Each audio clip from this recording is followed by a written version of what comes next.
Yes, maybe I think we can slowly start with the training, and I'm sure some more participants will join us.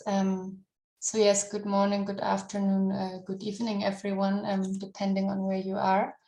I also see that the CADRI coordinator, Sophie Baroness, she joined us this morning. So maybe, Sophie, you want to give a few opening remarks, welcome the participants if yeah, if you're able to unmute yourself, then I'm we can able start. to unmute myself.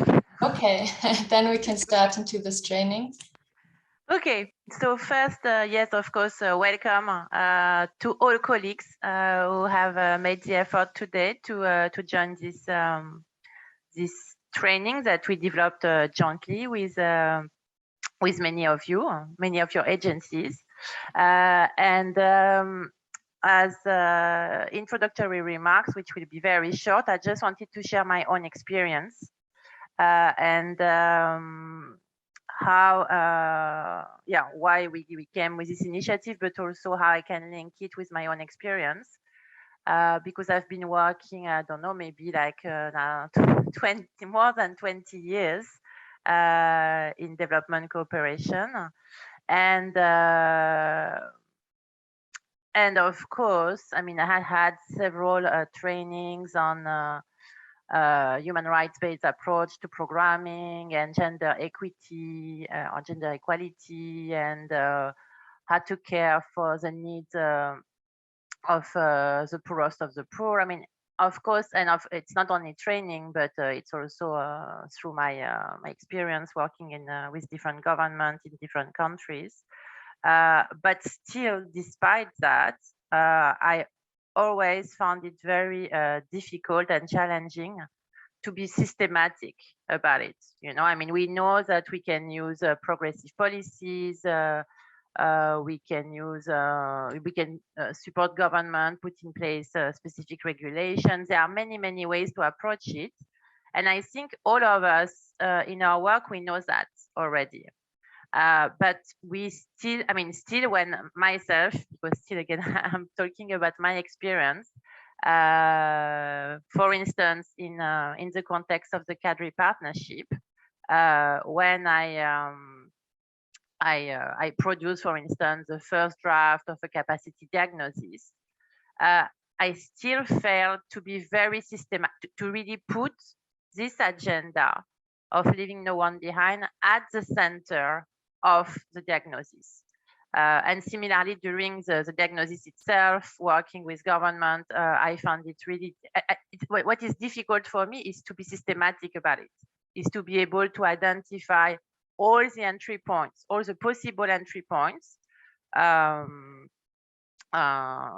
we have when we look at governance, or when we look at financing, or when we look at I don't know, the M&E mechanism to reduce disaster and climate risk.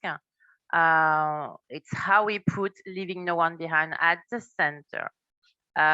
So and how we shift government's mind and other partners, the mind of other partners in country. So for me, when we developed the tool together, you know, we had like I think 17 UN agencies developing this tool on. So it's a different tool. It's not only about leaving no one behind, but it's a tool on disaster risk reduction and climate adaptation, and how to integrate it in development and humanitarian action. We thought this is the opportunity. We have to do it differently. This tool can help us be more systematic. This tool can help us identify all those entry points. And so I think the agencies have worked very hard on that.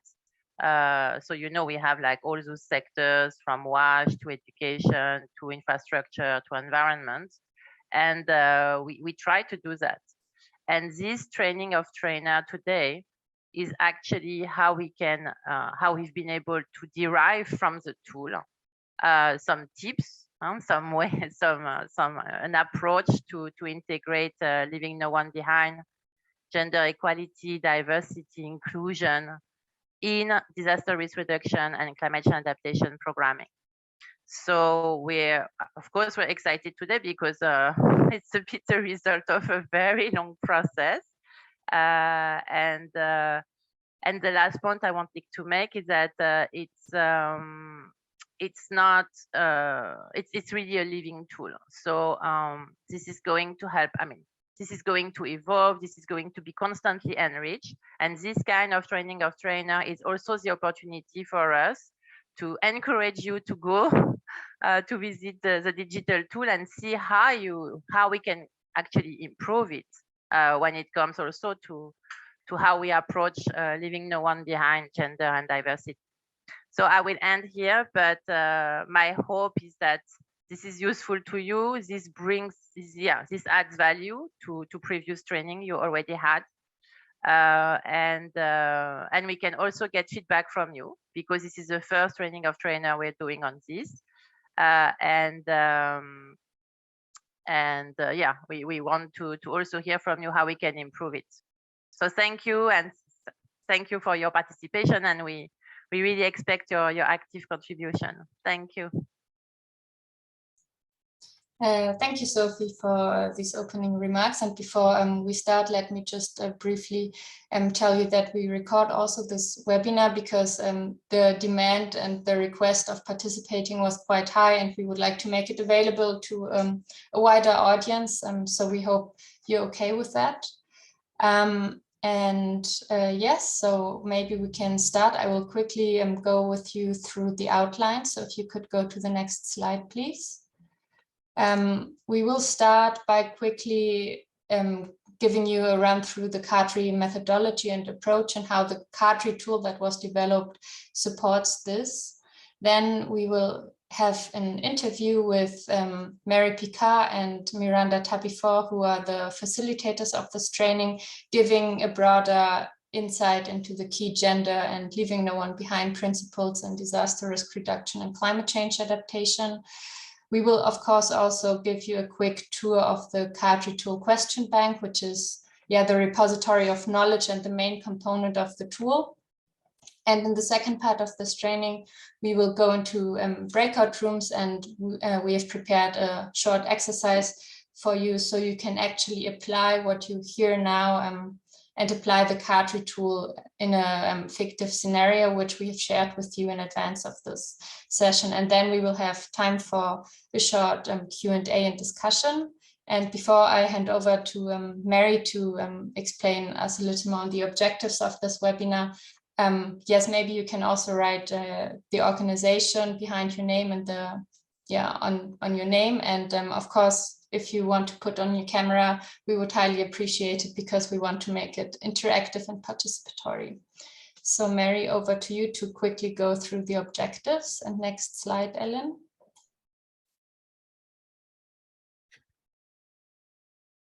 Thank you very much, Vanessa, and hello, everyone. So the objective of this training is not so much an in-depth technical training on using the tools and generating questions, although that's part of what we will go through, but it is really to look at the way gender equality, leave no one behind, are integrated into the tool, and to look at a set of example questions and search so that you have an idea of how the tool mainstreams those issues and how you can use it to ensure that your question sets when you're going on CADRI mission include those kinds of questions. So it is really giving you an overview of what the capacity of the tool is in these areas, and then moving into a scenario-based discussion using a selection of questions generated by the tool to give you an idea of how it can work for you. And that will also give us very interesting feedback from you on how you think it will work. So that's really the purpose of the training. And so I'll hand back to you, Vanessa. Thank you, Mary. Yes, I will introduce Mary and Miranda, our two facilitators, in a bit. My name is Vanessa, and I will start by quickly guiding you through the CADRI methodology and approach. I work for the CADRI Secretariat here based in Geneva. So if you could go to the next slide, please. So yes, some of you might know the CADRI partnership and methodology, some of you won't. So I will make sure we are all on the same page. So CADRI, or as it's spelled out, the Capacity for Disaster Reduction Initiative, is made up of 20 humanitarian and development partners that join forces to build a unique facility for countries to access multidisciplinary expertise in disaster risk reduction and climate change adaptation.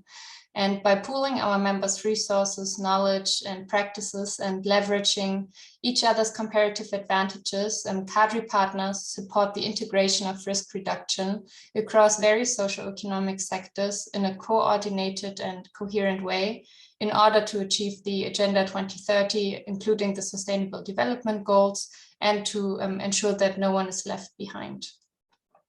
Next slide, please.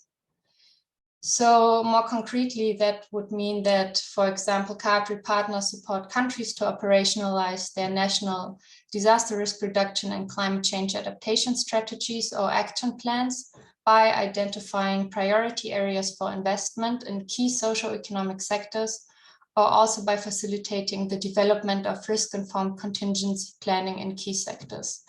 They also help identifying entry points for risk reduction in national development plans. So what you see on this slide is the outcome of a CADRI capacity diagnosis and planning process.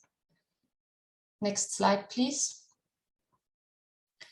The CADRI process is started upon a country request, and then the CADRI partnership facilitates the implementation of a government-led risk management capacity development process, which is backed by the experience and technical knowledge of the CADRI partners. And based on the country's needs and priorities, the CADRI partners mobilize their regional DRR, CCA, and also sectoral experts and deploy them to the country to conduct a diagnosis of relevant DRR and CCA capacities. Next slide, please. So how does that work? The CADRI partners have developed a common methodology to support this nationally driven multi-sectoral capacity development in DRR and CCA. And the capacity diagnosis is an analysis of the desired capacities against the existing capacities, which generates an understanding of capacity assets and needs that then inform the formulation of a capacity development response. And the capacity diagnosis looks at 5 interrelated areas of interest, or capacity dimensions as we call them. And these are governance, implementation capacity, financing, knowledge, and technology and equipment. Next slide, please. And what we exactly look at in each of these capacity dimensions, you have an overview on this slide. So just to quickly tell you that, for example, under the governance dimension, we look at DRR and CCA related legislation and policies, and also institutional mandates and arrangements are examined.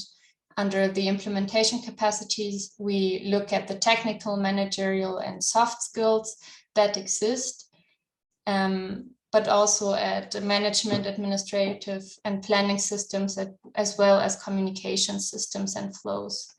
Under the capacity dimension financing, financial instruments and arrangements of public and private nature are analyzed.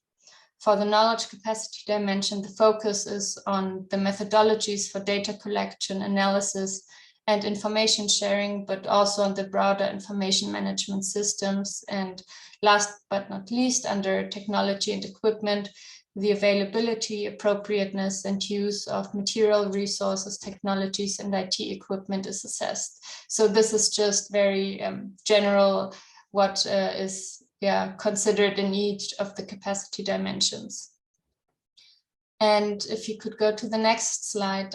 Yes, so in 2020, basically, the CADRI partners decided to revise and improve their methodology, and they built the digital CADRI tool to facilitate their joint efforts and the capacity diagnosis process. And the CADRI tool builds on the knowledge and the expertise of the CADRI partnership members. They developed the question bank, which is the repository of knowledge around the 5 capacity dimensions that I just mentioned before. and it provides the framework to guide the capacity diagnosis process. On the next slide, you can see an overview of how the different agencies were involved in the CADRI methodology revision process and in the creation of the tool.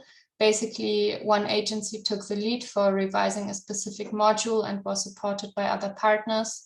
And already on the slide, you can also see that UNFPA, IFRC, and UN Women, among others, worked on the integration of leaving no one behind and gender equality principles in the CADRI tool. Next slide. So the CADRI tool mainstreams several key principles, which was decided upon by the CADRI partners, like leaving no one behind, gender equality, and conflict sensitivity. These principles are mainstreamed in the CADRI tool question bank across the generic and the 9 sectoral modules. And the CADRI tool also integrates a private sector and a local level perspective. Next slide, please. At the moment, the CADRI tool functionalities facilitate the capacity diagnosis process by allowing the creation of missions and teams. Once a mission is created, the CADRI team, in coordination with the government, can create the country analytical frame guiding the capacity diagnosis. The team leader can assign roles and responsibilities to the different team members who are responsible for answering and scoring the questions. And once all the findings are reported in the tool, an automated report will be created. The functionalities for guiding the prioritization and planning process, as well as other follow-up actions, are not developed yet. So for the time being, only the capacity diagnosis can be facilitated with the CADRI tool. And to quickly show you how these functionalities look like, because we don't have time to give you a demonstration of the tool, on the next slide you can see the user dashboard, which you can access once you're registered for the tool. And it contains the 4 main sections of the CADRI tool, which are the missions and countries, the user database, the question bank, and the help and support section. And that's very quickly on the CADRI methodology and the CADRI tool. I'm not sure if any of you have any questions. Feel free to raise your hand or write it in the chat.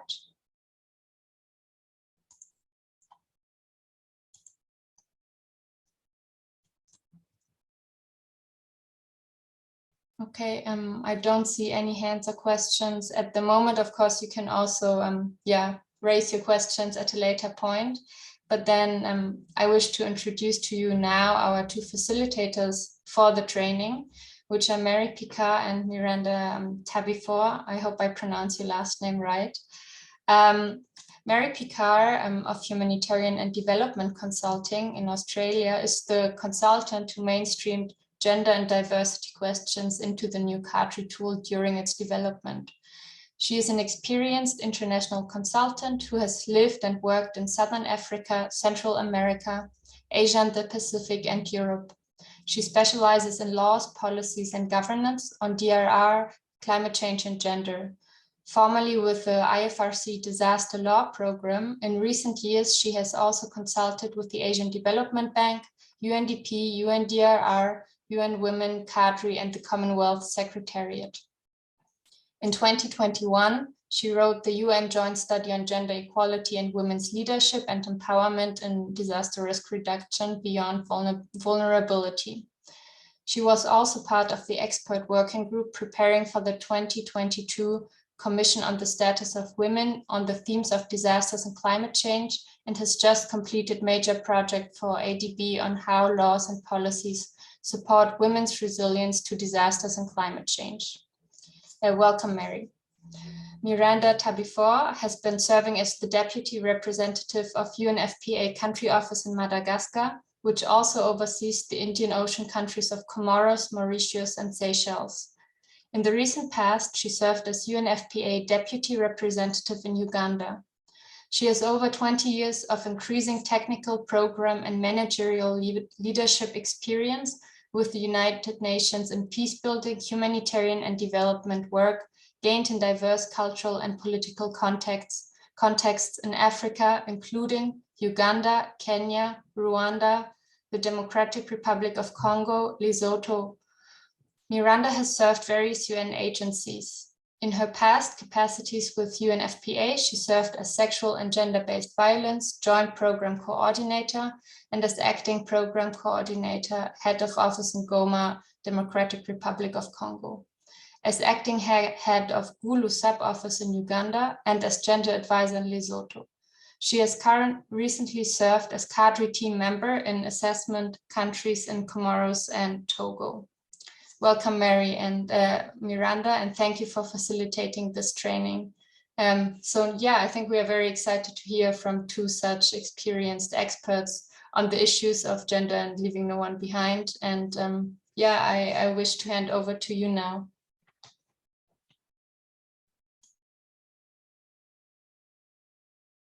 You're on mute, Mary. Thank you. We thought it would be an interesting, more interesting way for all of you if we really sort of conduct this as a conversation. And so we thought I would, in a sense, interview Miranda, which is actually the way we met by phone when I first started doing the mainstreaming of the gender and leave no one behind issues into the CADRI tool. So Miranda, do you remember when I first interviewed you by phone, you told me a story about how you had been involved in a CADRI mission and you went away, but when you came back, you noticed something about the report. So I just thought you might like to tell that story. Yes, thank you so much, Mary. Just before I respond to that or give that story, I just want to really compliment the CADRI Secretariat and for our distinguished participants to this training this morning. The CADRI partnership tool is rich.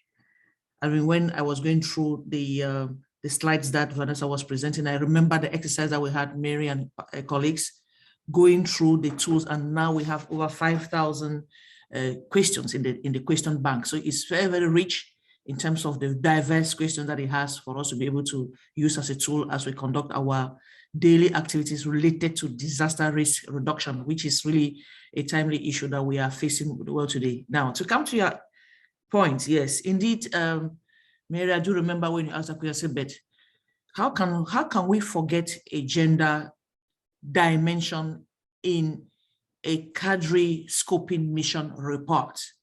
I was away. The story is that there was this scoping mission in this particular country. And sometimes I think this, I love the fact that Mary said it's a conversation. It's as if we are paying lip service when we talk about gender issues, or we talk about leave no one behind issues or inclusion issues.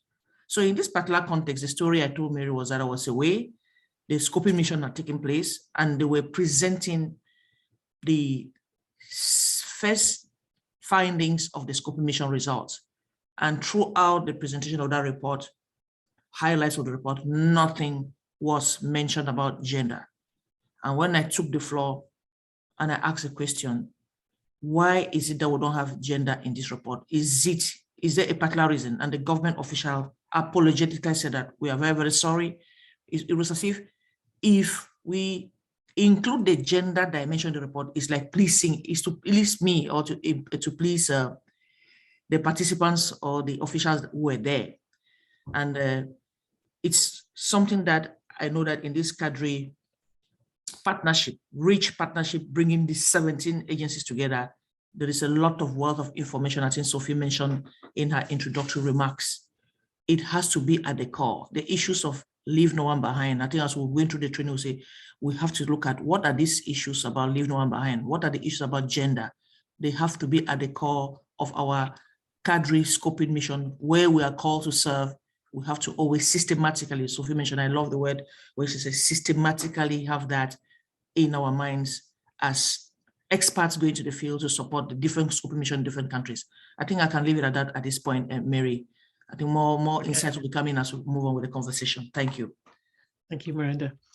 Yes, so the reason that rang a bell with me was because I've done a lot of country missions where I've been analysing the disaster risk management systems.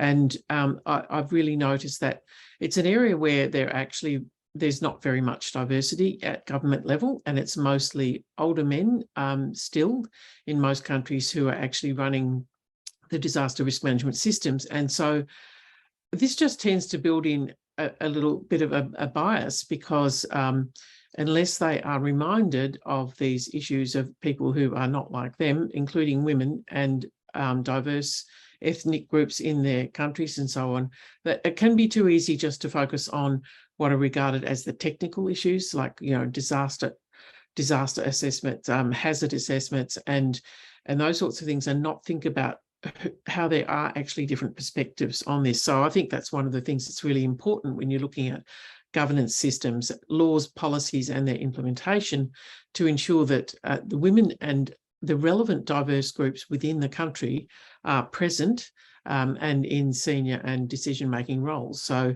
sometimes there has to be some adjustments made to the way it's set up already in order to do an effective mission. So that's something to bear in mind.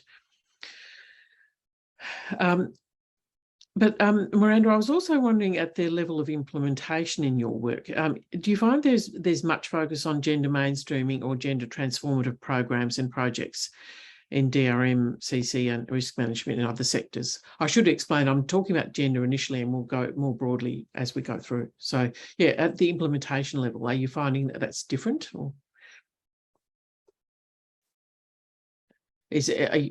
you're muted, Miranda? Yes. No, there is a difference, Mary, and sometimes when these topics come on board and we talk about including gender in the implementation of everything that we do, here we're talking about disaster risk reduction. There is a risk. I think what we should be thinking about here is that if we don't include, or we don't have a gender lens, we don't have a leave no one behind lens, there is always a risk of not having that lens. Once we are engaged in implementation, we need to have that lens. We have to interrogate, and I think when we'll be going through the tools, we say, what do we need to interrogate to ensure that gender is integrated? For instance, I like the fact that we are sharing experiences. Their experiences rich. Sophie shared her experience. In one of the countries that I was part of the scoping mission, they even gave me a name. They were calling me Mama Gender. So if I'm not there, gender will not be considered. And I had to actually raise an issue. What is this gender that people are talking about? If I'm not there, cannot be included. And then some officials will be very, very proud to say, okay, look at my team, look at the disaster risk reduction governance structure in the country. We have this number of women, we have this number of men, so you should be happy. I say that is not the case. I don't have to have this number. It may be relevant, but it has to be something that is systematic. Sophie mentioned, it has to be something that is thought through. What do you think that the women who are here, as compared to the men who are here, will be able to consider the issues that the vulnerable women, because they're the ones who are always most hit than the men when disaster hits? Do you think that their specific needs are considered? Do you think that the specific needs of girls are considered? Do you think the specific needs of young girls and women are considered? We should not even go far to look for all this. It should not be a slang, it should not be a buzzword, it should not be a slogan. Let us just be practical. I was talking to this government official. Disaster has hit. So why should you not consider issues specifically related to women, the population, because these are all population issues related to the response that we want to give in this scoping kind of mission. So there is big risk as we're doing this training. There's a big risk if we don't integrate gender issues. That's why we have to really have a solid analysis of the gender dimensions, a solid analysis of the leave no one behind principles in our respective, and the diversity issues in our respective interventions of disaster reduction. I think with the training, the colleagues or the partners who are actually in the mission or in this training should really have that strong gender. We should not brush it through. We should not rush through it. We should take time to analyze the specific needs of this key population when we are actually integrating gender issues or leave no one behind issues in our scoping missions and implementation of what we have done in the scoping mission. Thank you. Thank you, Mary. Thank you, Brandon. Sophie's raising her hand. Do you want to speak, Sophie?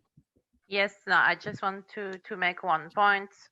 So first, again, it's not only about gender equality, obviously. Yes. It's really about leaving no one behind. So we are talking about many different type of population groups. So that was just a small point, just to make sure it's not all about gender equality, although of course it's also part of it. But the point I wanted to make is that still today, I feel the way we approach the inclusion of marginalized communities or gender equality or, I don't know, vulnerable children, it's always not always, but it's often through the angle of protection, right? It's really about catering for people's needs. And this approach, I feel there is a certain fatigue. People are like, yeah, okay, we know it, and then we know, yeah, maybe it's a bit, yes, there is maybe something that can be seen as lip service, but often it's a bit like I tick the box and are the needs taken into account. And this is not super exciting somehow for government, to mobilize government. And I think also, I mean, I see an evolution, a bit of a shift where it's more about addressing their demands.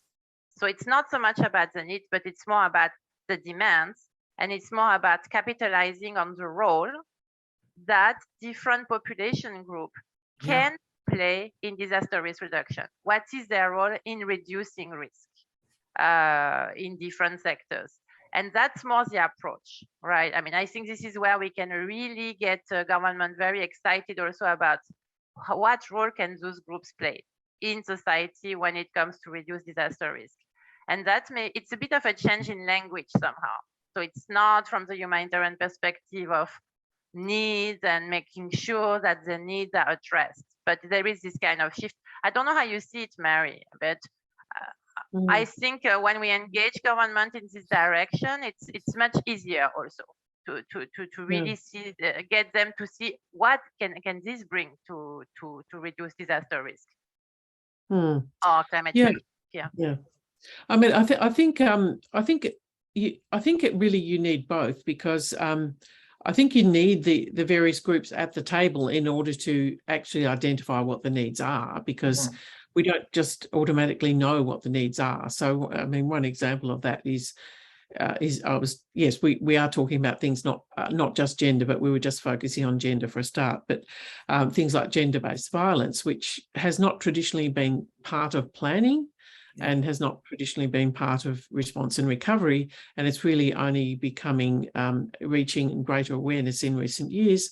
And it first emerged as a recognised issue in conflict situations, but it's really also identified now as an issue in disaster situations. And I know Miranda, UNFPA has a lot of expertise and focus on that area. But I think you can't assume that the needs will be met. And I know we're talking about two things here. We're talking about how you get governments enthused, and as well as how you meet the needs. So I think we need to talk about who needs to be at the table, and how. And yes, the more diverse the people at the table, the better you will get in terms of holistic disaster risk reduction for the whole of society. So yes, I think those two things go together. Miranda, did you want to comment on that? Exactly. And actually, I totally agree. I think there are two levels of looking at it. The needs level, disaster has hit the country, and we are in the hands of the government. Government has brought the partners together. Now that disaster has hit, what do we need to do? So the analysis that we do is what we talk about the needs. We analyze the needs, and as we analyze the need, we recommend now that this is what we need to do. And in implementation, then we bring in now the area or the recommendation that Sophie had mentioned about those who are most affected have to also be at the table.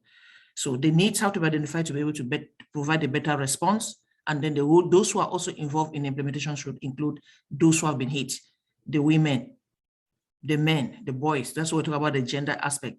They leave no one behind principle. So needs identified, on the table to address the needs, and then the partnership come together with the government to be able to implement the implementation of the recommendations. So it's at two levels. Yeah.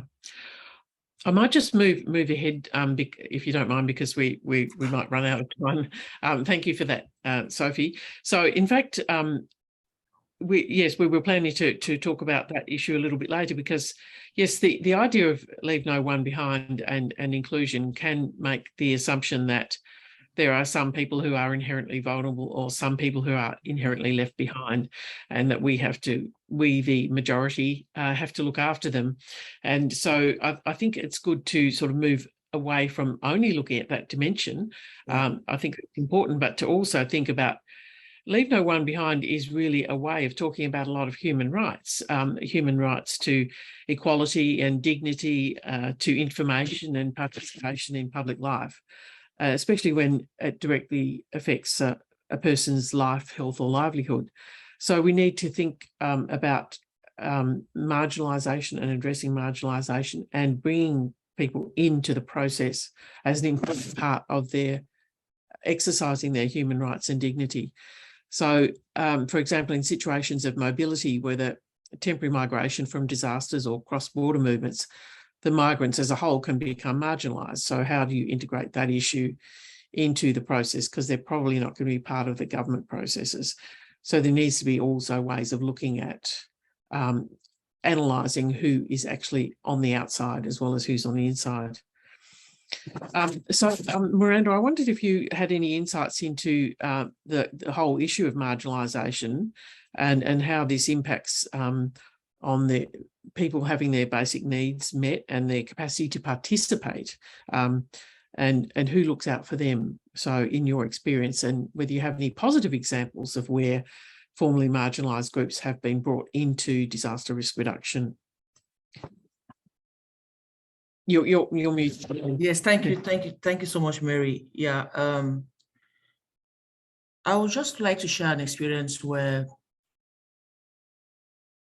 as I did mention at the beginning, I am in Madagascar, and Sophie has been there recently, and we have very serious disaster issues.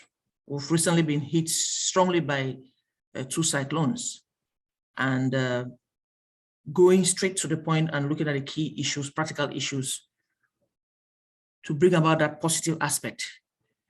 At the very onset of that cyclone-related issues, I will have about 3 of them. The government entity that coordinates disaster risk reduction has always brought on board all the partners. And we did a comprehensive analysis of what needs to be done. Actually, when that analysis is done and the key stakeholders are brought on the table at the onset, we start responding. The positive example I would like to share is when we just had the recent cyclone and the government counterpart brought all the partners together. They just asked, what can we do for these women? Do we have the immediate needs of women who are supposed to be displaced? Anyway, they have been displaced, they have been taken to a safe space where they need to be supported in terms of what is happening. And the positive aspect that came here was that we were able to identify immediately social workers who were responding to the women who were pregnant, were able to respond to women who were needing support for the medical services. We reached out to the Ministry of Health. We were able to reach out to also our other UN agencies and NGOs who had other services to offer, tents for them to be able to be taking care of. Pregnant women are supposed to give birth, gender-based violence support in terms of providing dignity kits.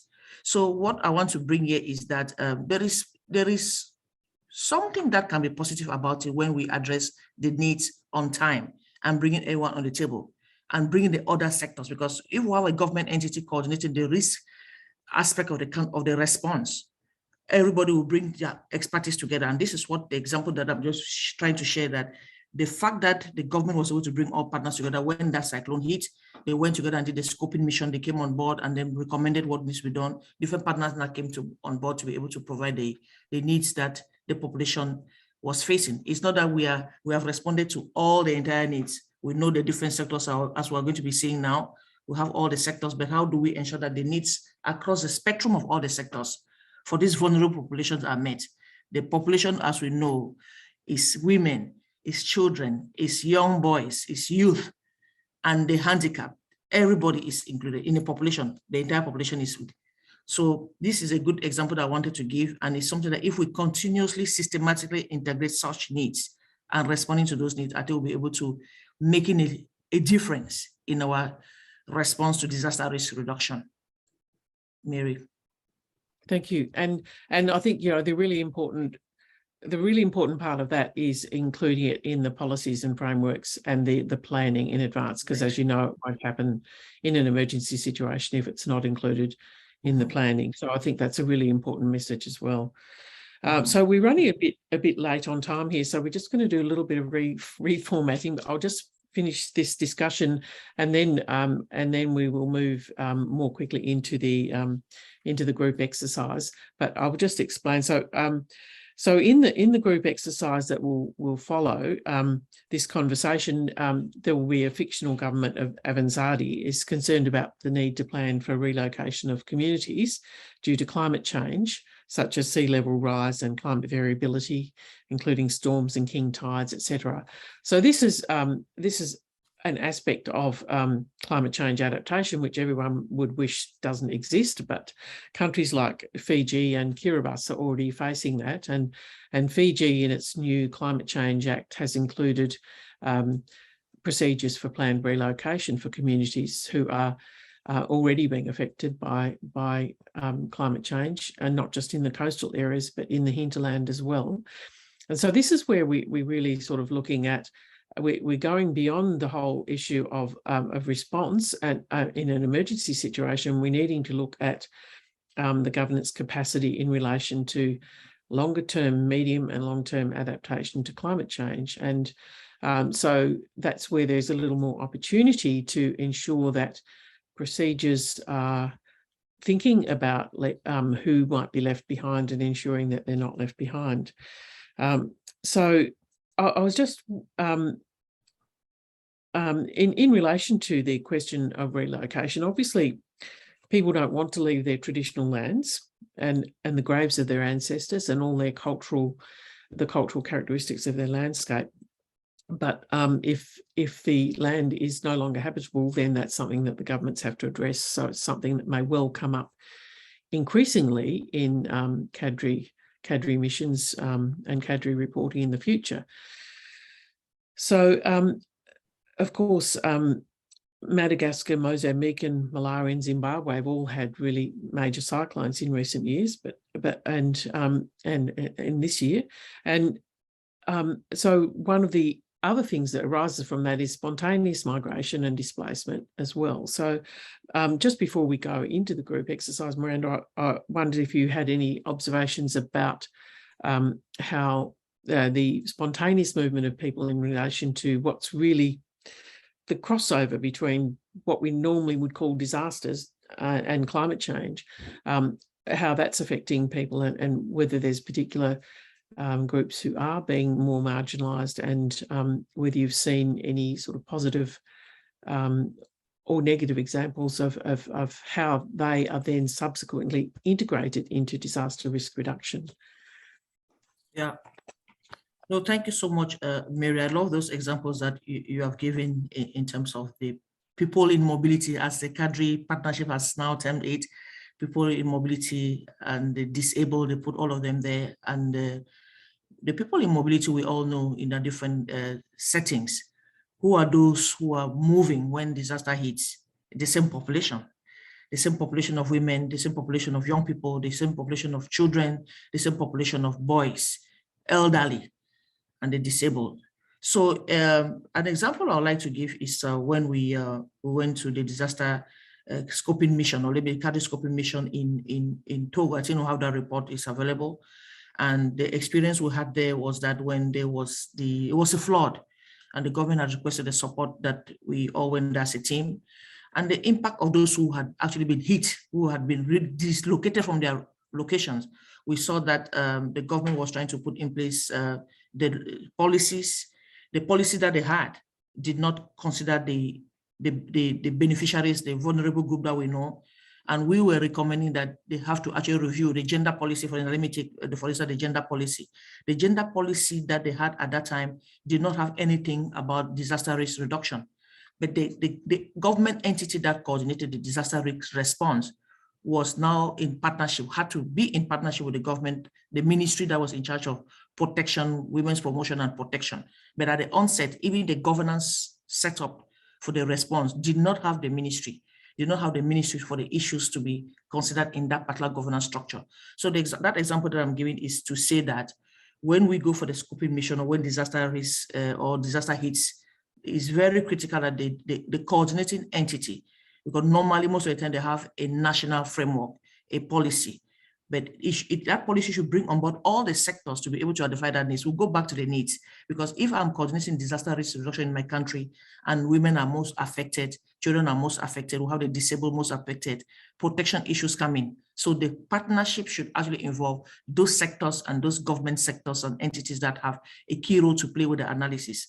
So in that particular setup where we went for the scoping mission in Togo, the ministry that deals with these issues of mobility, disability, protection issue was not even involved in the governance structure. So it was a key recommendation for that mission that they were going to review the policy to integrate those issues, so that when there's a response being planned, when there are issues being done implementation, then they will be considered. That example I wanted to give for the time being, Mary. Over. Okay, thank you very much. That's a good summary of I think some of the roles that the CADRI missions can play in working with the government in really identifying who are the key stakeholders, because there does tend to be, I think all of us see it in our own organisations, and all governments see it, that there does tend to be sort of silos of each sector working in their own area. And so actually really integrating the right ministries, the women's machinery, and the people with the expertise on children, older people, people with disabilities, and also advocates for people on the move, I think is really important to bring, to also use the convening power of the CADRI missions to ensure that the process itself is more inclusive in order to get the more inclusive outcomes. So Vanessa, I'll just hand over to you now to tell me what we're doing next, because we're running a little short of time. And so I was going to do a slide presentation, but that's something that you can take home. So you let us know where we go next, Vanessa. Yes, in the second part of this training, we will start with the group exercise. So I have already assigned all of you to the breakout room. I will open them in a second, and you will automatically be sent to the breakout room, and there we will go more into detail and into this practical exercise before and then we come back to the plenary. Okay, good. Just before we send people into the rooms, I'll just do a general introduction. So the idea of this is to have a fictional country with where you have you've been asked to participate in a CADRI mission, and your particular emphasis is on the question of planned relocation.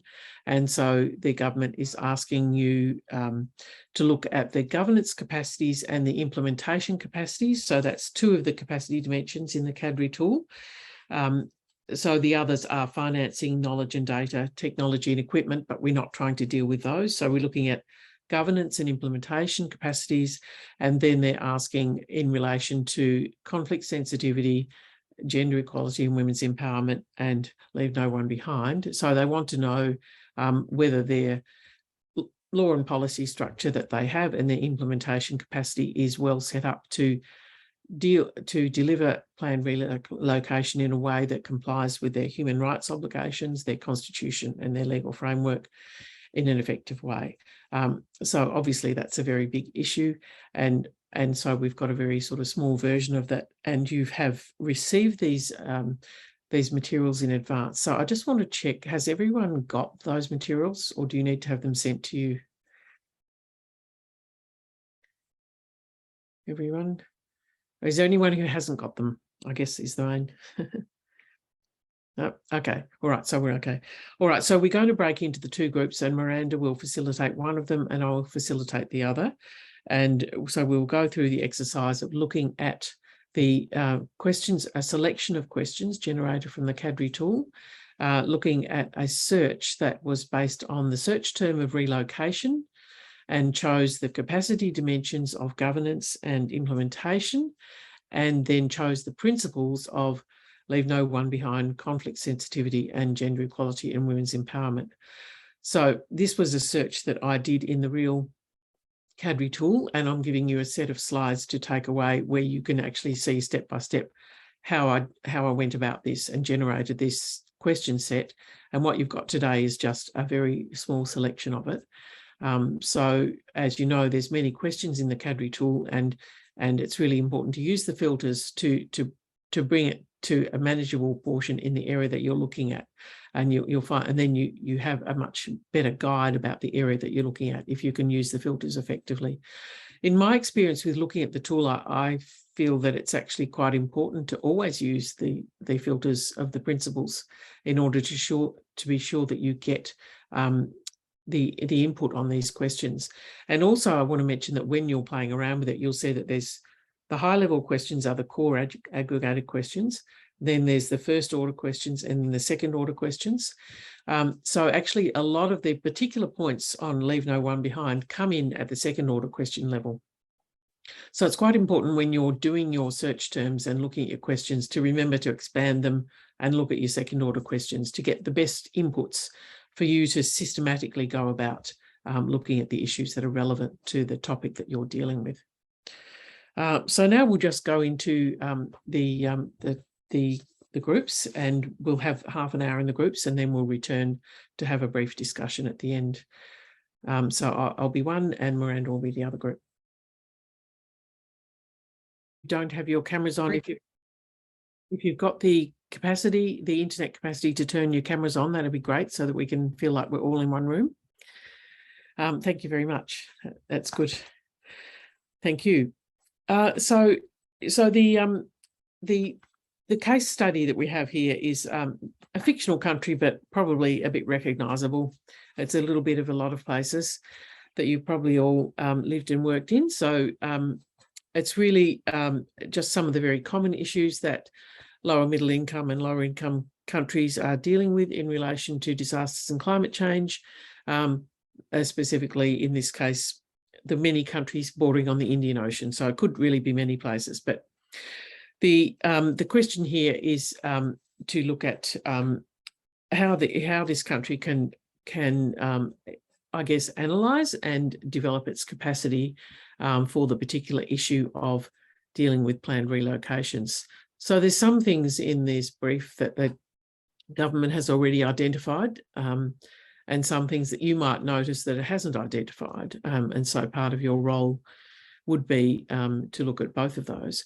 I just wanted to get an idea of who in the group has actually participated in CADRI missions previously. Has anyone got that background? No? Okay. Hello, colleagues. So my name is Tigran. I'm from UNICEF Regional Office in Europe, Central Asia. Recently, in the beginning of the year, I participated in CADRI mission in Republic of Kyrgyzstan. Oh, right. Okay, good. Great. Anyone else? Yep. Okay. All right. So, I mean, one of the things with, I mean, I'm not a CADRI mission person either, so I've come into this as an expert on the mainstreaming of the questions. So if those of you who have participated in the missions think that I'm talking out of turn or got something wrong, please let me know.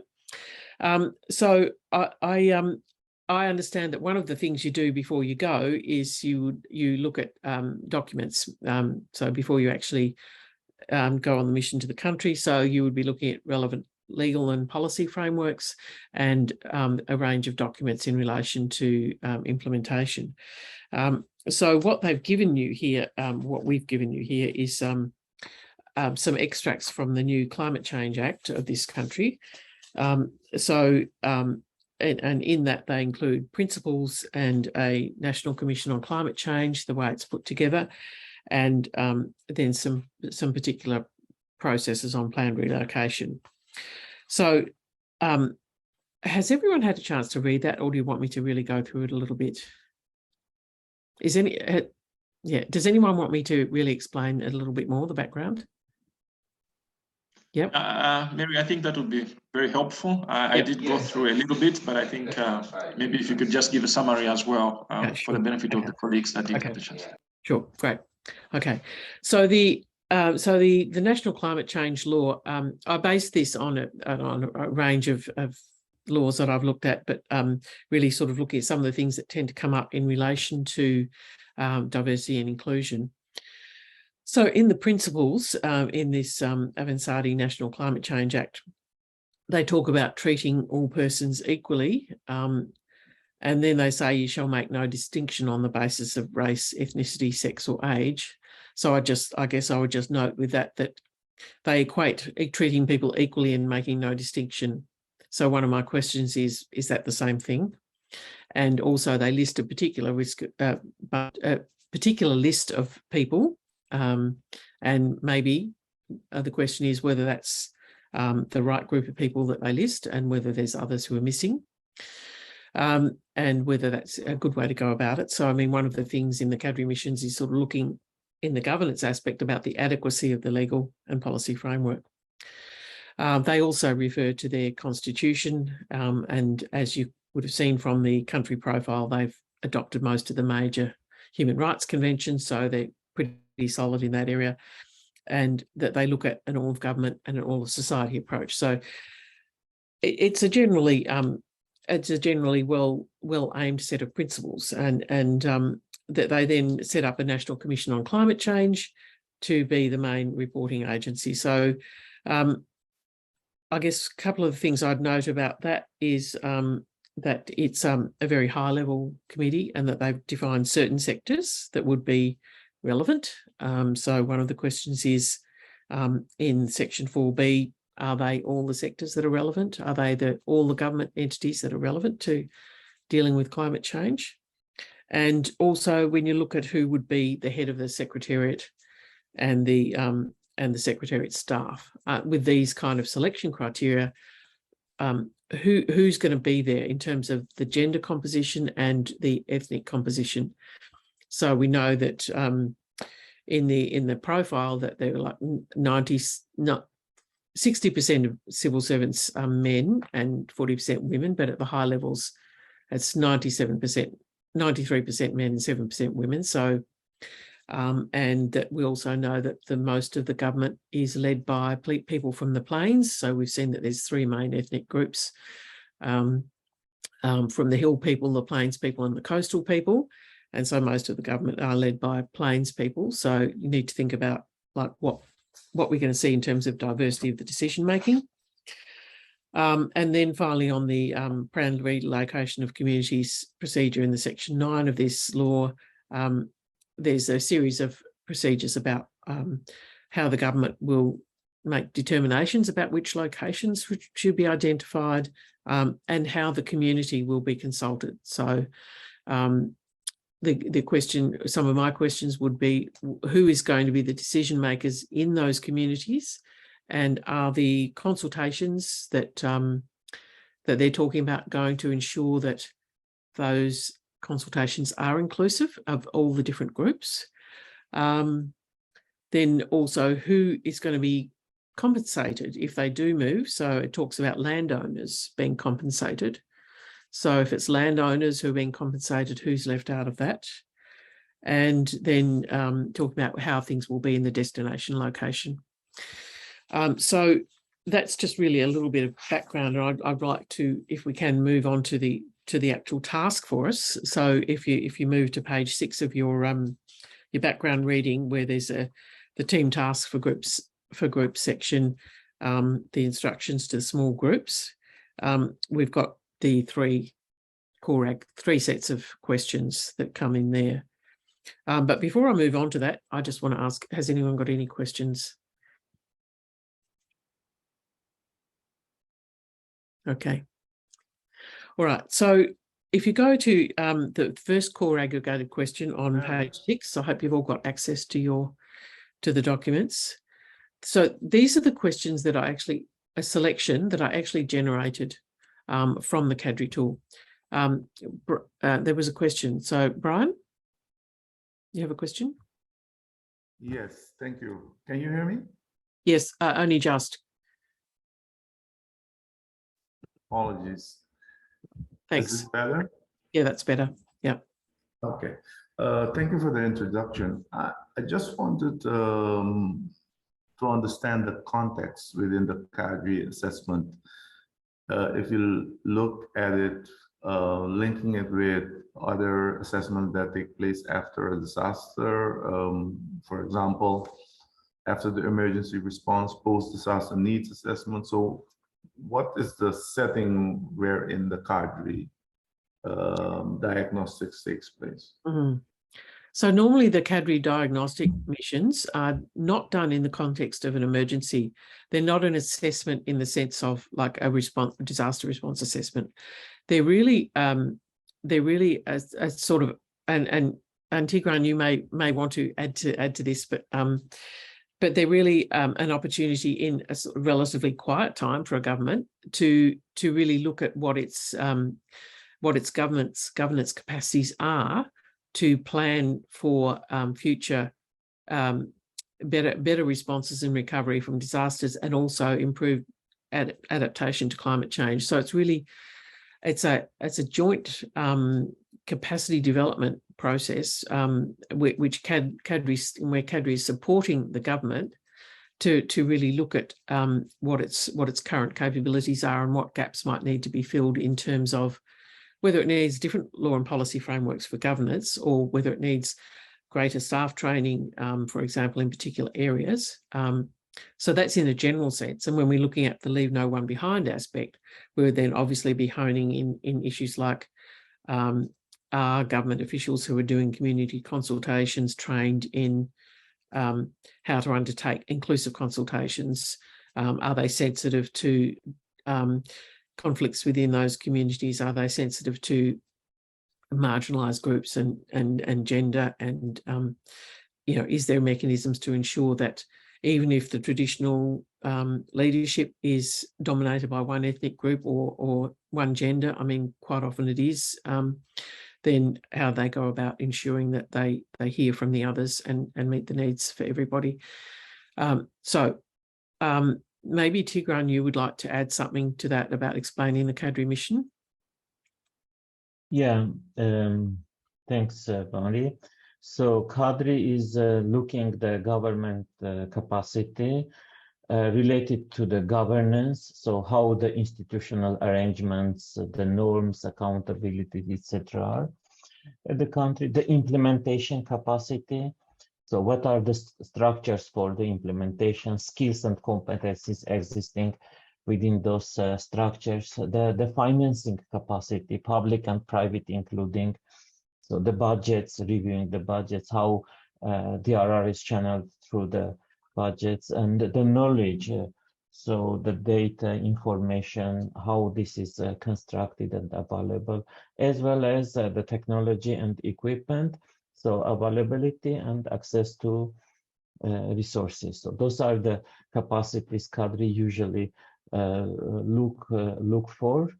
And as also cross-cutting areas, like we look at the ownership, the policies, the institutional arrangements, the coordination and the partnership, as well as competencies and available DRR climate change methodologies, tools and resources available. Yeah, so this is the overall, yeah, and no one left behind is one of the principles, important principles of the analysis.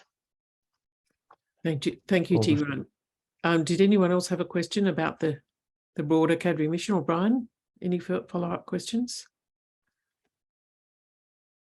Thank you, Mary and Tigran. It's quite clear the context. Thank you for that. Okay, appreciate thank you it. very much. Okay, thanks. Okay, so now in the time we have, I'd like to try to focus on looking at the question set that we have here. So under the team task for group section on page 6, looking at the first core aggregated question, it's to what extent are considerations related to human mobility, DRR and climate change adaptation integrated in relevant government instruments, so legislation, regulations and public policies and strategies. So that's the core aggregated question that comes up in the CADRI tool when you do the search of relocation with the principles of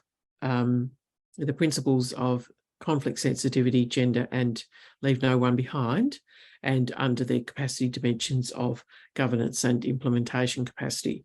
So that's one of the ones that I selected that was very pertinent to the training today. But so it's quite a general question, and as you can see, it's not something you can just answer like yes or no, because that's not really the point of them. And so it's really important to then look down at the first order questions and the second order questions. So in here, the first order question is, to what extent do the governance instruments make adequate provision for planned relocation from at-risk or disaster-affected areas? So if you look at what we have here in terms of this extracts from this Climate Change Act, maybe you might have some thoughts about whether they have adequate provision. So I don't know if would someone like to make a comment about how you might begin to answer that question, looking at this Climate Change Act that they've given you.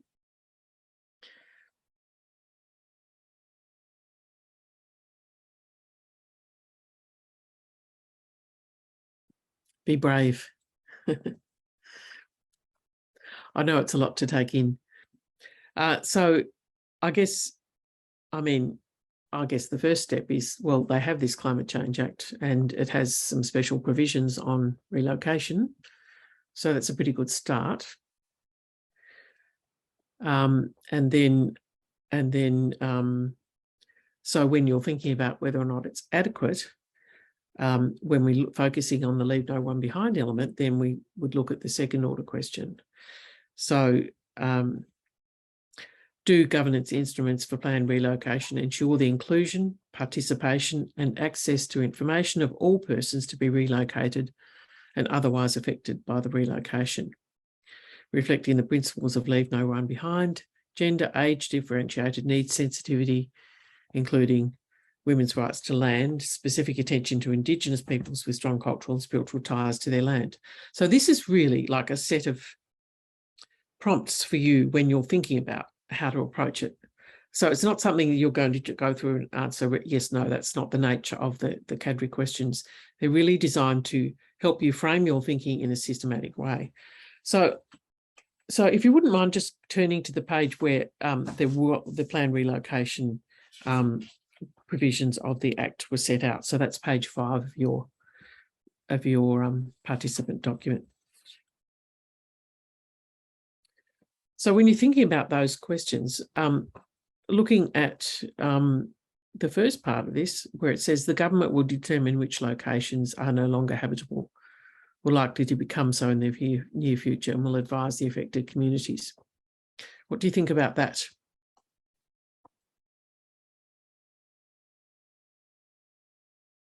Do you think that would work well in contexts you're familiar with? May I? Mari, I think when the government decides without consultations with different groups might cause a number of issues and do not reflect effectively the needs of the host population as well as the displaced population. Mm-hmm. Okay, thank you. So that would present opportunity, like maybe that would present that a higher risk of conflict, and I guess that would be one of the main outcomes, but also perhaps some groups having less say than others. Yeah. Patrick, did you want to say something? Yep. Yes, sure. So we're determining in the context that the disaster has already happened, or determining which areas are habitable or not habitable when the disaster, or maybe based on technological projections. I think for me, I just want to understand that context. Yeah. Are we saying the disaster has already happened, or they are projecting that the disaster might not happen? Because in that context, then they have the scientific muscle to project on behalf of the population to ensure safety. So just those two dynamics. Yeah, I mean, I guess in a sense, I can't answer that question because I mean, the government has, if this fictional government is saying that they will decide based on recurring disasters and impacts of climate change. So I guess it's a combination of what's happened in the past and what might happen in the future, which no one is absolutely certain of. So I guess in a sense, there is always going to be that uncertainty, isn't there, when a government is looking at this issue. Yeah, I mean, I said your question is an answer because I guess you're saying that if it was scientifically certain, then there would be no dispute. Yeah, then that makes a lot of sense because whether there is enough scientific evidence, there has to be that engagement to ensure that it's not forced. People see your point of view, you sell the idea to say this is not habitable because of the following reasons. We are moving for your safety and etc. So still, nevertheless, whether the evidence is overwhelming, there has to be that stakeholder consultation and engagement to ensure that people are moving voluntarily, seeing the sense behind the government decision. Mm-hmm. Thank you. Thank you. What about the, it says that it would be voluntary. Each household could decide, so in part B, it said each household can decide whether they go, but they would like whole communities to move to ensure social cohesion. So what are some of the things you could unpack from that? What could be some of the things that are good about that and what might be some of the negatives? Tessa, have you got your hand up? Sorry, I just realised. Please speak. Yes. No, I do. Thank you very much. Yeah, that was one of the things that I wanted to address, and there's a few points down that I also think sounds a bit odd and a little bit contradictory, because I think especially in that point, it seems to, even though they say it's on a voluntary basis, but they want to move whole communities, it seems that there would be a lot of peer pressure on those who, for example, would not want to move, while then maybe, let's say, the majority of the community would, or the other way around. I think that it doesn't really pave the way for very smooth relocations, and I think that it's really a point that could raise a lot of conflict. And then there was also a few points down. Where was it? That also, well, for example, when they say all landowners will be justly compensated for land loss and related livelihood assets, but I think that there's maybe one thing that will be well, that's also missing, and the point below that as well, which is regarding what to do with those who, for example, are renting. How can you assure that they're going to be getting the same standard of living? I mean, it's in point F, they have, like, in the destination locational households will be provided with the equivalent standard of housing or better, and title would be jointly assigned to both husbands and wives. But what if you're also not married and there as a single woman, for example? Or I think that there's a lot of gaps within this this legislation that could, that is creating either more conflict within populations, or really leaving like large parts of or certain parts of the population behind. So there's, yes, some room for improvement, I would say. What are some of the big items? I mean, you mentioned a couple of them, obviously, some of the big items that you think that really maybe they could do differently, sort of, if they say they've got the capacity to change their law in response to the suggestions, or if they can make some additional regulations to clarify, for example, what would be the sorts of things that you think that they could do differently? I mean, in relation to that. Well, I would definitely rephrase B in terms of moving whole communities. Either, like, if they keep it on a voluntary basis, I think that they should just stick to that, and not force either a whole community or no one to be relocated. So I think that that's one thing that should be more flexible, just to keep that choice to the people, because also maybe potentially within the community, some people may be living at a higher level where there's less risk, but then they would still be forced to move because they're within the community grounds. So I would say, like, if there's no scientific like risk on their lives, that I think that they should have that choice to still disconnect from like the whole community movement to actually allow for them to stay where they are, and to stay with their family home. So I think that would be one point in point B. Then for point F, I would say that I don't think it should be. I mean, I think it, on the one hand, I can see what they're doing, trying to keep the equality between husbands and wives, but I think that they should open it up broader, and not just jointly assign it to, well, both husbands and wives, but just to those who, are then the whoever will be running households, if it's single women, or just to open it up to be a bit more inclusive. For example, just some quick ideas there. I'll go through some more analysis and see if there's any ideas that pop up in addition. Yeah. Thank you.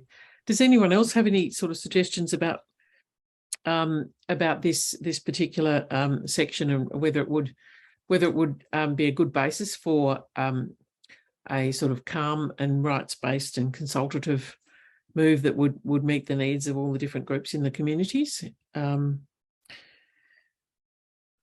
terms of whether or not they need to move, and assuming they do need to move. So I may respond? Yep. Brian speaking. Yep, Brian, thank you. So what I would certainly like to have elaborated is, it speaks to the consultation and that the community will be involved in the decision making. But if that could also be elaborated to indicate how, will it meet all the requirements of free, prior, and informed consent, self-determination. So integrate that and have that protocol also as an annex, or clear reference to which protocol is those that are accepted, agreed upon by the different communities as they have concluded. I do understand that government as duty bearer needs to take on certain specific roles. So in that regard, the second part, and also the part of whole community as an aspiration, because if you're in a tribal community, if you disrupt that fabric, it's not anymore a traditional community or a tribal community. It then becomes individual households. So that's also understood. And one last point. So definitely also including on point E, will be justly compensated. Some more details as to what is it? Is it the principle of damage and loss? Are we talking about also future income? How do you do with the intangible, not benefits, but the intangible assets? So that would also need to be included, because it's, I will leave it at that. Thank you. Thank you. Thank you. The breakout room is going to be closing in 45 seconds, and we've only got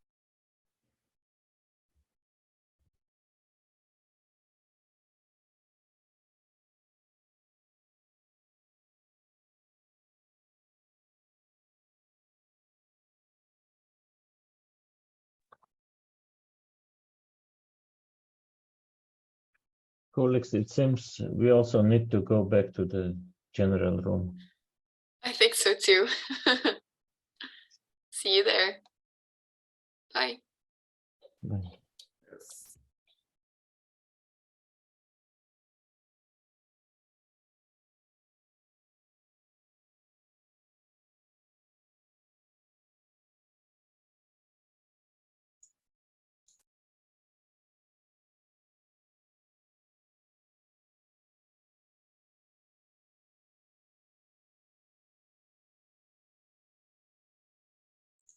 I think we're all back in here. So Mary, if you want to take over again. You're on mute. Thank you. So what we discovered in our group is that there was really too much material. So we probably need about 3 hours to do this next time. But we had quite a rich discussion on specifically on the planned relocations section of the Avansati Fictional Climate Change Act, and really looking at in relation to the first question, so the core aggregated question on to what extent are considerations related to human mobility integrated in the government instruments, and then looking particularly at the adequacy of the government instrument to actually bring in leave no one behind gender and other diversity issues. So there was a lot to talk about just in that, and so some of the issues that the participants mentioned included the question of whether the government should just determine whether or not people move and what kind of consultation should be involved in that, and whether there would be a lot of potential for conflict if that was done without consultation, but also the importance of the government's responsibility to ensure people's safety and to use proper assessments, science, past experience and climate change projections to give a very good understanding of what the risks actually are. So that's clearly a very complicated issue. The question of whether how voluntary the relocation should be, again, we had different sides to that, because on the one hand, there was a suggestion that individual households should not be required to follow the community if they are at a lower risk, or if for various reasons they don't want to.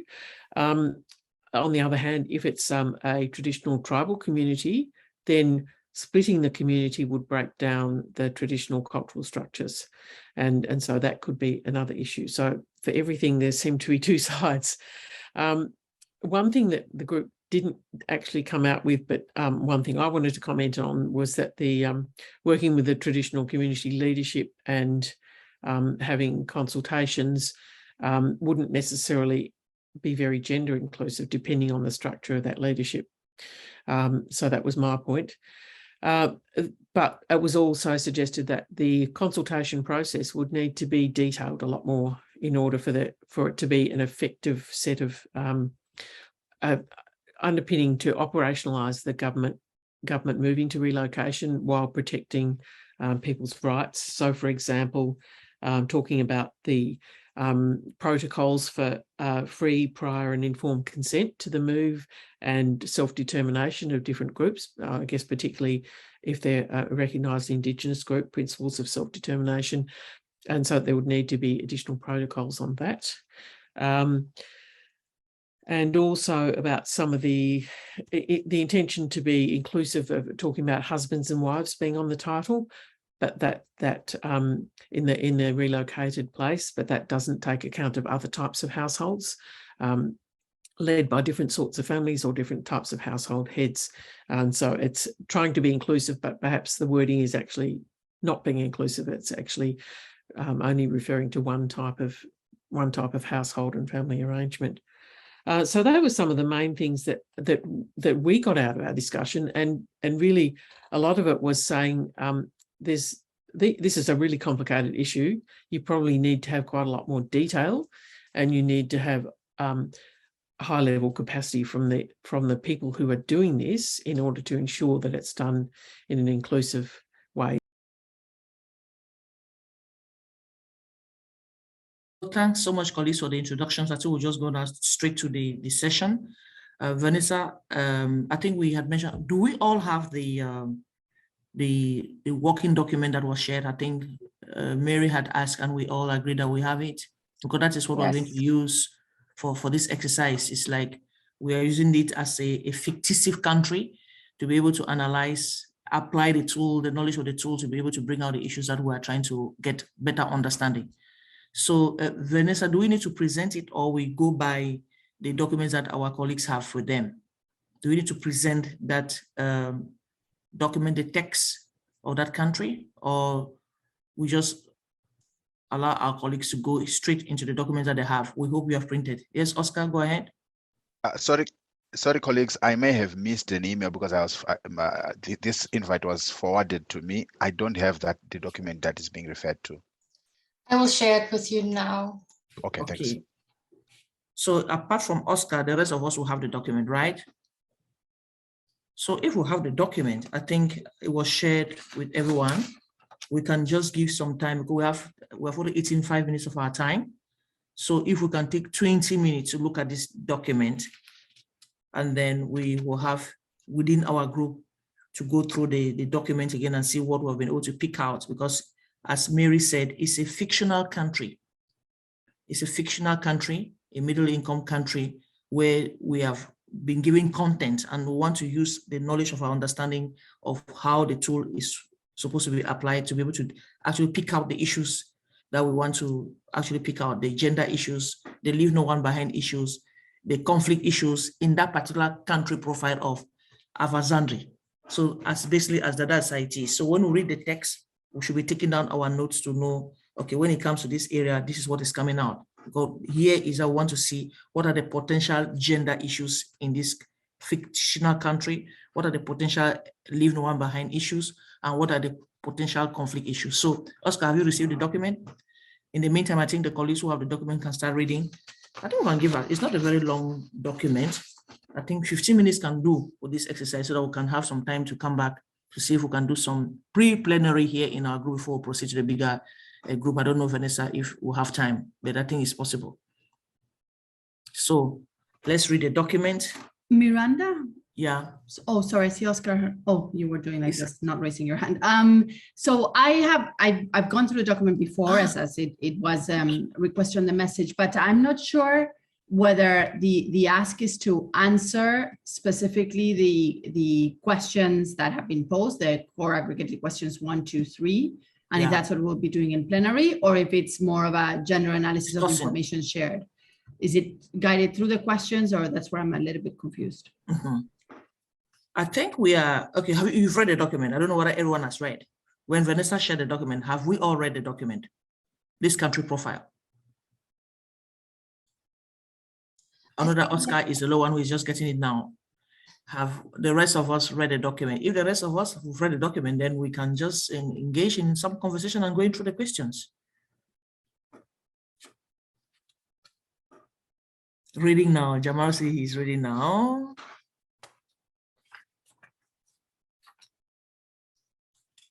I think maybe because we have like 20 minutes left, we can also like go through the questions while reading the profile, so we make sure exactly. That, yeah. I think we can just do it together, right? Vanessa, we can do it together. Can you just, is it possible to just project the question then so that we save time? Yes, I can share this. I think so. I think that will be faster so that it gives us, we'll maximize our time to be able to go to the plenary.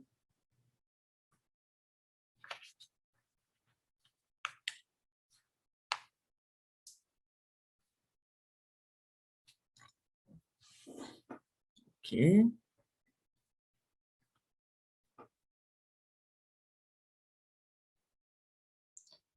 Can you see it, or should I make it bigger? Dear colleagues, can you see, is the text big enough? Maybe you can make it a bit bigger would be nice. Okay. I mean, I have it open on PDF anyways, but. Is it visible enough, colleagues? Can everyone read what is on the screen? Yeah, I think so. I can read, yeah, thanks. Okay. Okay, so in our group, I mean, the instructions are clear. This is one of the workshops that we do online. If you want to do face-to-face, we have been requested here to read that country profile, Avandri, and then we have also been requested that we're giving the background of what that country is, and we're just supposed to choose our team facilitator and the person who will report back to the main group. Excellent. So can we do that quickly? Who is going to report for this group, our exercise?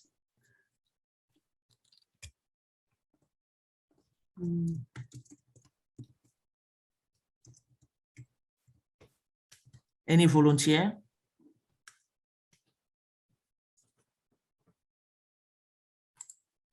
Clara, you are smiling. Oh, you're on the phone. No.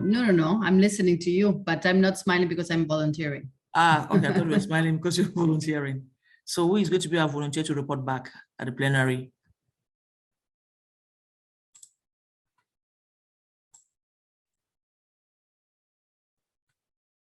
Who was in the CADRI mission in Madagascar? I'm recommending. Since you've had the experience, you've been in a scoping mission. Yes, I have been in the scoping mission, but to be honest, I'm more a DR person and not LNOB. So maybe someone who has more knowledge about that would be best suited. But if no one wants to do it. Oren, please do it. Do it because it's just a document, it's just a country profile that we are all going through. You just report back that this is what we've come out in our working group session. Yeah. Sure. Thanks so much, Oren. So if we look at the first, this what has been projected. I don't know if we can just go straight to the core so that we gain some time and look at the questions. We can take each of them and discuss them briefly, right? If we agree. After reading the text, they say, to what extent are considerations related to human mobility? Human mobility, I think, is a CADRI, the new terminology now that has been recommended by IOM globally. The human mobility, they call it mobility. That is, they don't want to talk about displaced. They say human mobility, DRR and CCA integrated in relevant governance instruments, the instruments that we have in this particular country. And I've talked about legislation, regulations, and public policies and strategies. So in the order of the questions and the context that we're reading from this profile, since we've read the document, we believe that we've read the document, one or two of us have not read the document, how, to what extent, okay, Mary had given us how we can filter the questions. Do we take one of the core aggregate question to gain time? Because we're not, it's just a simulation exercise. Because the document is, yeah. Let's take the first question and go through the exercise. Okay, so let's take that first question and go through the exercise then. To what extent are considerations related to human mobility, DRR CCA integrated in relevant governance instruments, legislation, regulations, and public policies and strategies?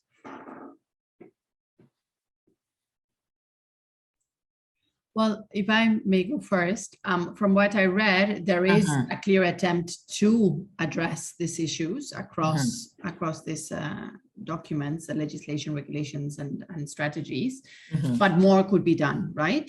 It falls short in several cases. If you look at the National Commission on Climate Change, yes, right, they said they will include one civil society organization. But how can one civil society organization really represent, and you can ensure that represents all minorities or all communities with specific needs, or women and girls? So perhaps a different mechanism that feeds into the National Commission that is more representative, right, might be more appropriate.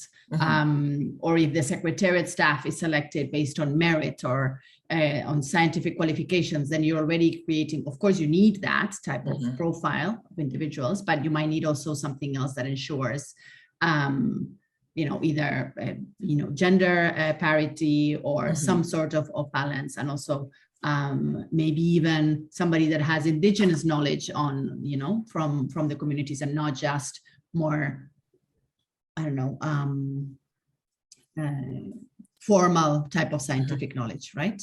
And then when it comes to the planned relocation of communities, again, I think an honest attempt is made to make it sensitive and aware of the different needs, and it talks about voluntary relocation, and it talks about public meetings to ensure everybody's informed. So there's certainly an attempt, but more could be done to clarify how, for example, they say compensation for lost land and related livelihoods. Well, let's ensure that those livelihoods encompass livelihoods of all communities, because some livelihoods might not be as tangible. So what does it mean for people that are, that, I don't know, have an income that is not tied to a physical asset, for example, right? Or if they talk about engaging traditional community leadership, well, that is not always representative, and it can be very hierarchical, can be very traditional, can leave women behind. So kind of another layer of analysis would be needed, I believe. Those are kind of my first observations. Thank you so much, Clara, for those initial thoughts and reflection. Thank you so much. Any additional reflection? Yeah, Zainab? Yes, I just wanted to reiterate also what Clara mentioned about the National Commission specifically. I feel that what is really missing here is a representation of the actual people that are affected by human mobility, DRR and CCA. This is the commission is relatively high level.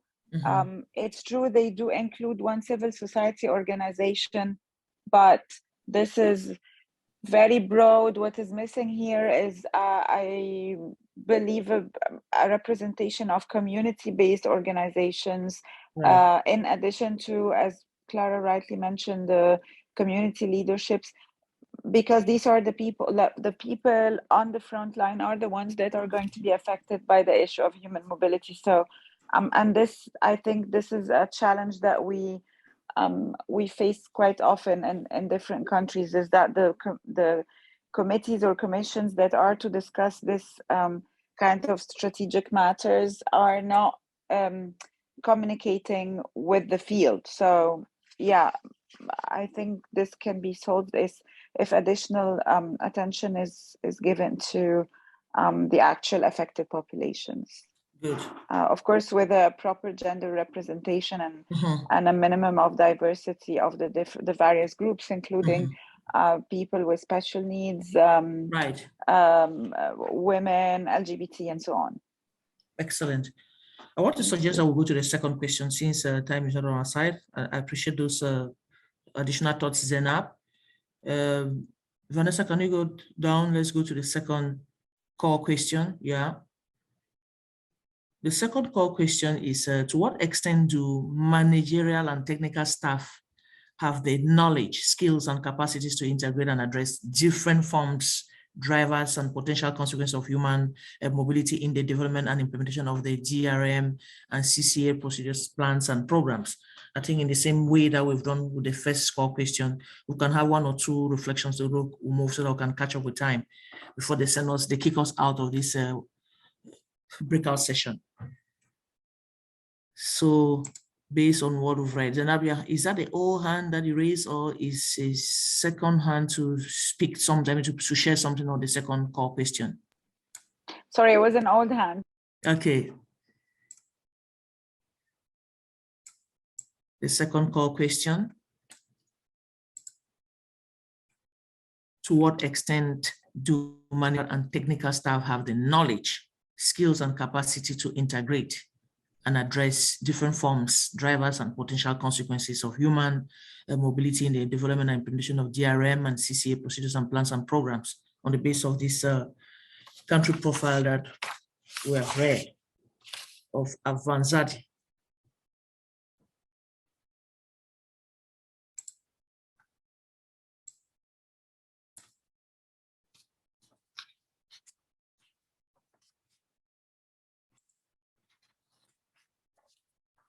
Clara, any thoughts, since you are ready before?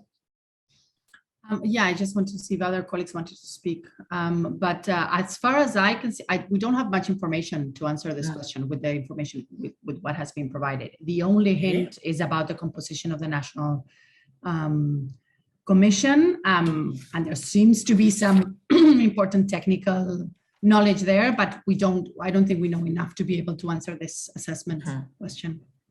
Excellent. So which means that if we go by this question and looking at that profile, it happens in some countries that in a setup of, let me say, the National Commission or the disaster risk reduction, any governance structure mechanism put in place, there's a likelihood that the staff, the managerial and technical staff, may not even have any knowledge if we have that type of content. So I think that is what we are about to get here, that sometimes the management structure, the technical staff may not even have knowledge and skills, even the capacity. That's why most of the time when we go to these missions, at least the two missions that I've participated, they've always said, please come and we want to be trained on how to integrate these issues So if we agree with that understanding for this particular profile, that because we don't have sufficient information, it means that there's a potential risk of having management, technical staff who do not have the knowledge and skills and capacities to integrate the different forms of the issues that we're addressing. So I think that is what we can take to the plenary, if we agree, so that we can go to the third call case question.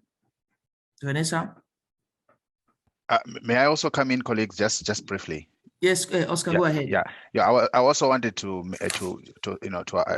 agree with you that I think when you look at the governance structure, it's in the Prime Minister's office, and it's I don't know, in most cases in our experience, these are politicized. This is a political office, and you have disaster management leadership or co-leadership at the national level, even at the district level, being political appointees and maybe sometimes appointed on political lines, but with lacking the relevant technical and also the qualifications, such that you then see gaps, and also you then see some of the for example, I was talk about we're looking at leaving no one behind. You might find some areas more prone to disasters, but they receive less attention than certain areas because maybe their political connotations or can I say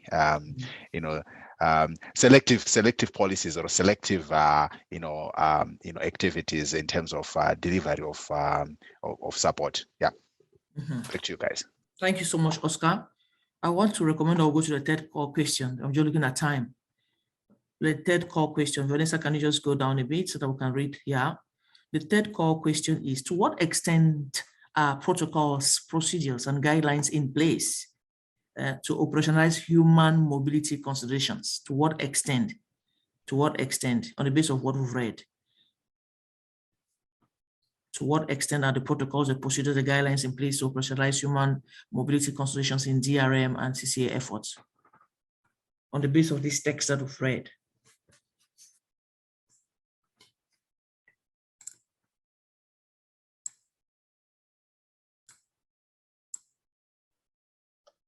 If I may come in on this one, I think okay, it's very limited. I don't remember reading anything about conflict sensitivity.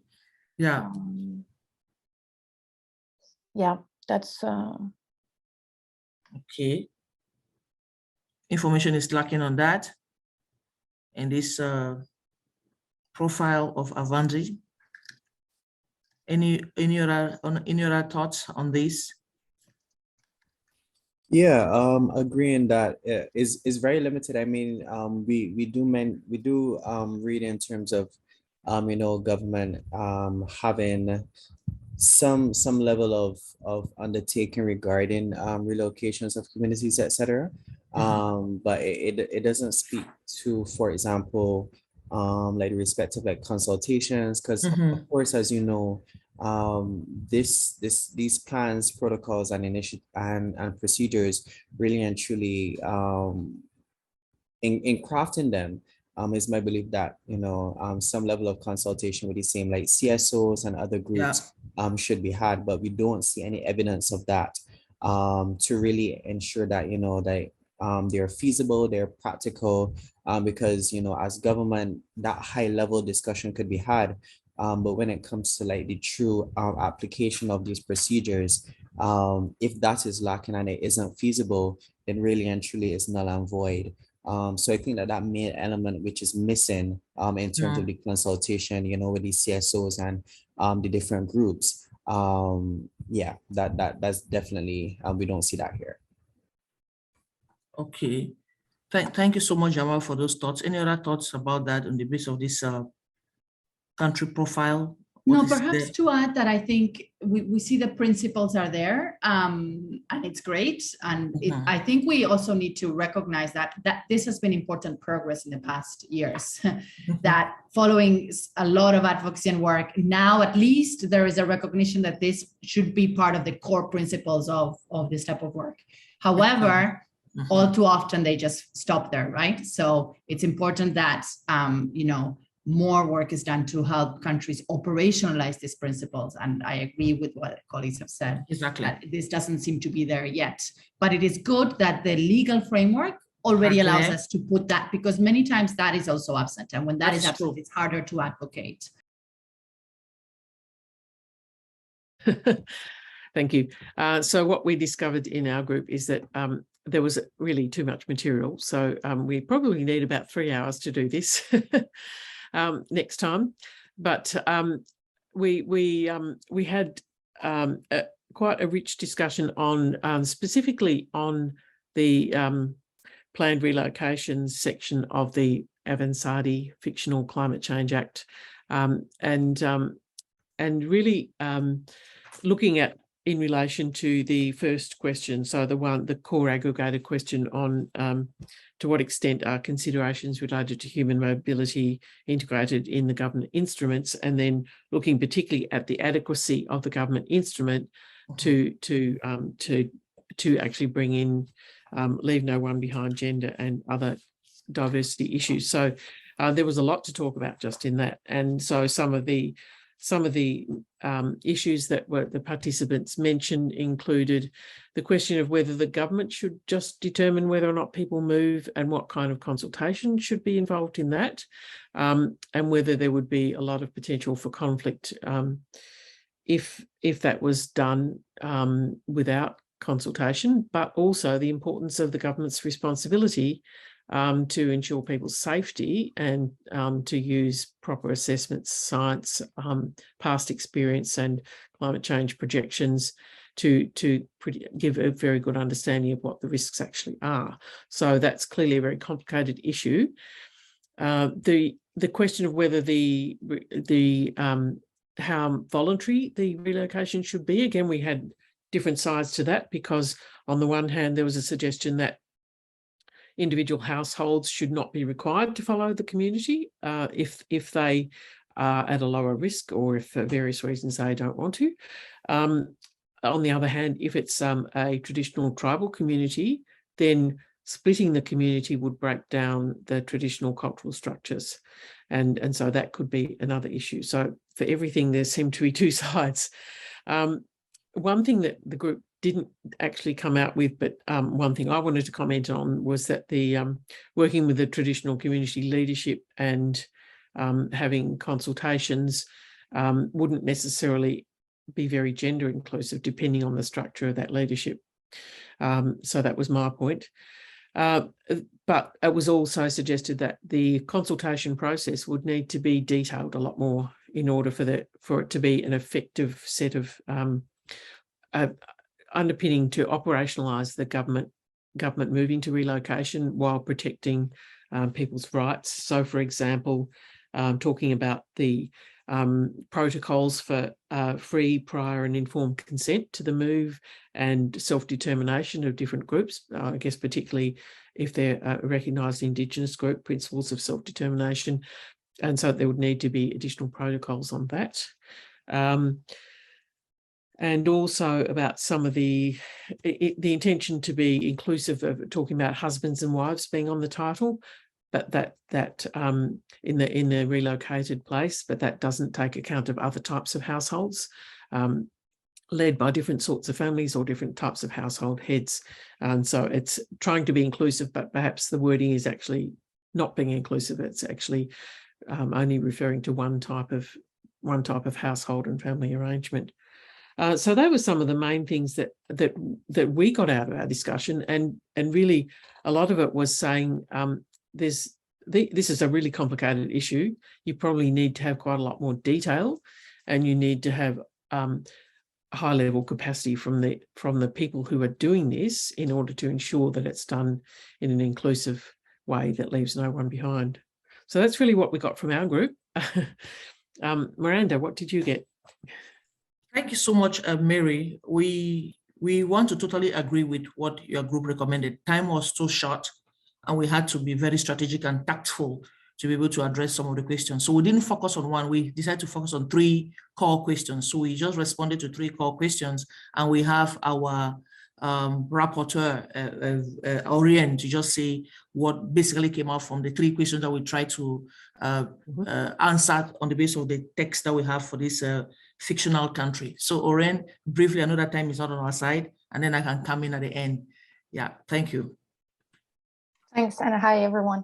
So in our group, on the first questions related to the gaps in the Country Profiling and Climate Change Act, we concluded that basically the legal documents address these questions, but the gaps are as follows. In the Commission, there is a lack of representation of vulnerable groups and communities, and there would need for more representation of community leaderships and community-based organizations to represent people who are affected by relocation. And in the Act, it was the same. It was about the staff that was selected based on scientific ground. And this was a big question, saying that this may not ensure representativity of all kinds of groups, and we could enlarge the selection of staff represented to maybe indigenous knowledge or different types of knowledge. On the second question related to the governance systems and preliminary conclusions, we concluded that we didn't have any information on the governance system to make preliminary conclusion. And it was noted that the governance structures is located under the Prime Minister's office, which are often politicized mechanisms, coordination mechanism, and do not necessarily have the technical knowledge on DRR, CCA, or relocation to address specific issues. So basically recommending to put more technical staff in this mechanism. And finally, on the third question regarding incorporation of conflict sensitivity, gender equity into the governance arrangements, the conclusion was that the current setup definitely has the ground principle to address gender equity, conflict sensitivity, but it's still a bit limited, and there needs to be a bit more information, notably regarding implementations of the principles. And it was noted that there is no meaningful inclusions of CSOs and communities, including in the implementation part, and to guide and to check feasibility of what it is in the Act. Okay, I hope I was short enough, and please do compliment if I've missed anything. Aurora, I think you were faithful to our recommendations of our group. And I think what we wanted to bring out here is that we should look also at the positive note. The positive note here is that there is an attempt to try to bring on board the issues we're trying to talk about, the issues of gender, the issues of leave no one behind, and the rest. But there is more needs to be done.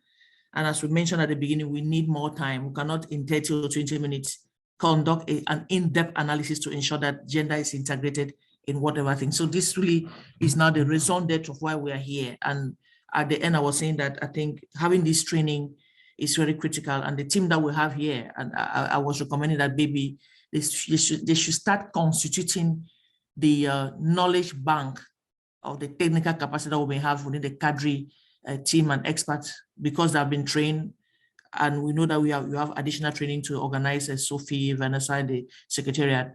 Mary, we can have this team and other team members to actually, as we have the power bank of the question, we should also have the database for technical experts who have undergone training for the CADRI tool, and we should keep having this kind of training. Maybe a face-to-face training can be organized in the near future, since the COVID restriction measures are now easing up. Because 15, 20 minutes, you cannot conduct an in-depth analysis. So it's just like a simulation. Yeah, that's what we mentioned, Sophie, Mary, Vanessa, and colleagues.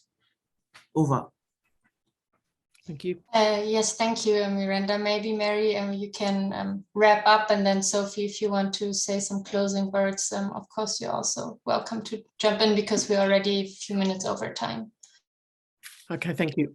I will wrap up in 30 seconds. So really the purpose of this is to really begin to show a methodology using the CADRI tool to actually do an assessment of what the policy and law framework is, what the governance capacity is, and to be able to use the tool to systematically look at various issues, and so to see how the questions work as a prompt when you're doing a CADRI mission.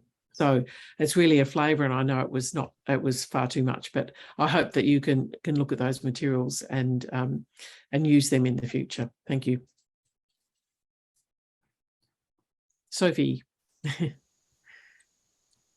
No, similarly, thank you for your participation, and also we count on you all today to actually pass on the word that this tool is available, that it's not perfect, that all of you can actually make a lot of recommendations. There is a functionality in the tool for you to say, I do not agree with this question, the way it's formulated, or I think this is duplicating, or I think you're missing the point. Because I mean, again, for us, we see that we need to put much more emphasis still in the tool on empowering marginalized population group, rather than again seeing them always as clients or beneficiaries or victims, right? So I think the tool is still very much on this, and we count on you. We count on you to socialize the tool with your colleagues. But also contribute to enhance the tool. So thank you all, and thank you, Mary. Thank you, Miranda. You've been working quite hard on this, so thank you very much, very sincerely to both of you for co-facilitating this event. Thank you, Sophie. Thanks to the Secretariat. Thanks to our participants.